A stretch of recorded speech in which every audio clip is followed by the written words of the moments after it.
Captain மாதிரி ஒரு நடிகனே நான் இது வரைக்கும் பார்த்ததே இல்லை. இவ்வளவு சின்சியரான ஒரு மனிதர். எத்தனை பக்க வசனம், 4 பக்கம் 5 பக்க வசனங்களை எல்லாம் சாதாரணமாக பேசின ஒரு மனிதர். 2004 நான் கேப்டனை வச்சு உடுமலைப்பேட்டையில் ஷூட்டிங் பண்ணிகிட்டு இருக்கேன். நிறைஞ்ச மனசு. அவருடைய பிறந்தநாள் என்னோடு அந்த வருஷம் கொண்டாடினது. என்னை அப்படி தம்பி தான், என்னை தம்பியாக தான் பார்த்துக்கிட்டாரு. அவ்வளவு ஒரு அன்பு, அவ்வளோ ஒரு பாசம்.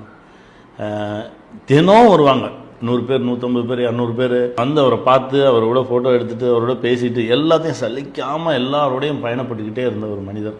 அற்புதமான மனிதர். ஏதாவது ஒன்று செஞ்சிடணும் அப்படின்னு ஆசைப்பட்ட ஒரு மனுஷன். நல்லா ஞாபகம் இருக்குது.